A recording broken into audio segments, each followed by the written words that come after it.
बोले गंगा मैया की जय। बोले सत्य सनातन धर्म की जय। बोले श्रीमद् भागवत महापुराण की जय। पतित पावनी कलिमल हारिणी मंगलकारिणी मोक्षदायिनी माँ गंगा मैया का ये पवित्रतम तीर्थ हर की पैड़ी ब्रह्मकुंड है। श्रीमद् भागवत जी की निरंतर चर्चा श्रवण कर रहे हैं। श्रीमद् भागवत जी के 12वें स्कंद का आज 10वां अध्याय प्रारंभ कर रहे हैं। सूत जी ने कहा, हे शौनक आदि ऋषियों, मार्कंडेय मुनि ने भगवत कृपा से इच्छा अनुसार भगवान की माया का अद्भुत दर्शन तो पाया,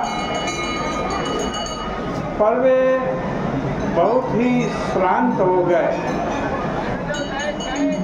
अतः वे भगवान की शरण में लेकर आंसू बहाते उन्हीं के ध्यान में तल्लीन होकर के बैठे थे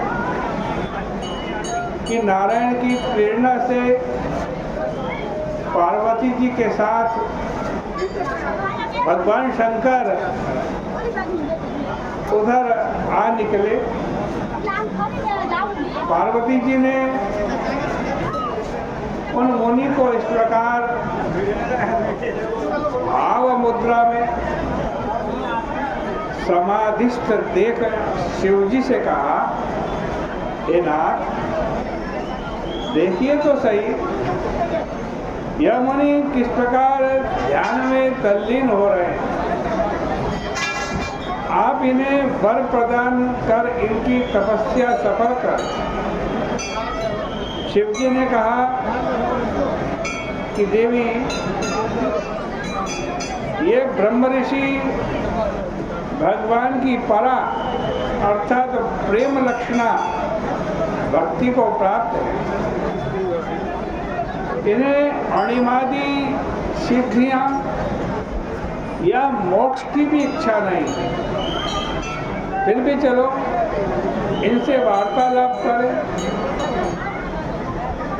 क्योंकि संसार में भक्तों का समागम बड़ा ही लाभकारी होता है। ये शौनक यह कहकर के भगवान शिव पार्वती सहित मुनि के समीप में गए। समाधिस्थ मुनि को उनके आगमन का कुछ भी ज्ञान न हुआ। यह जानकर भगवान शिव योग माया द्वारा उनके हृदय आकाश में वायु की तरह सहसा प्रविष्ट हो गए।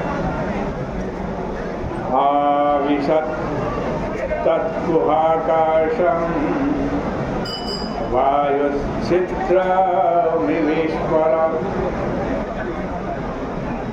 उदयकालीन सूर्य के समान दैदीप्यमान पीत वर्ण की जटा धारण किए हुए,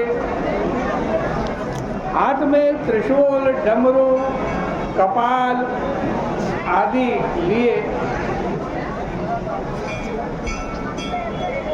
10 भुजा वाले सौम्य मूर्ति भगवान शिव की अकस्मात हृदय में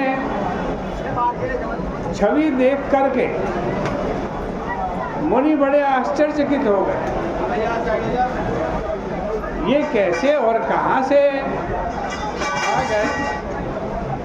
यह विचार करते ही मुनि की समाधि तत्क्षण छूट गई और उन्होंने अपने नेत्र खोले।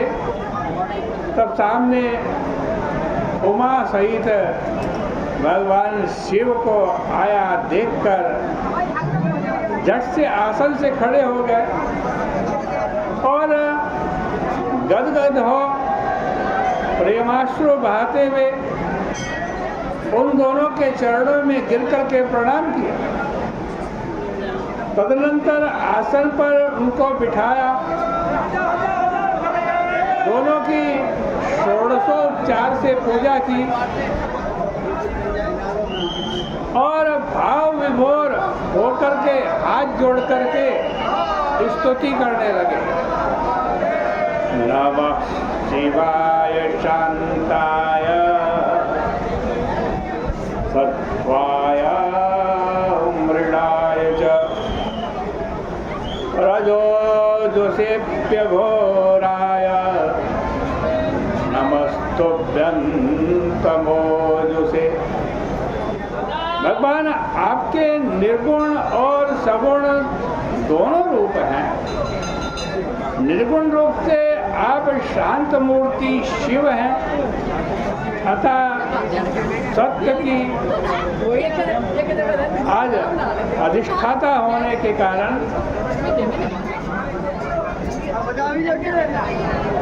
कहते हैं आप निरतिशय सुख देने वाले। रजोगुण और तमोगुण के भी अधिष्ठान होने से जीवों की कर्मानुसार और मूढ़ वृत्तियां आपके द्वारा उत्पन्न होती हैं,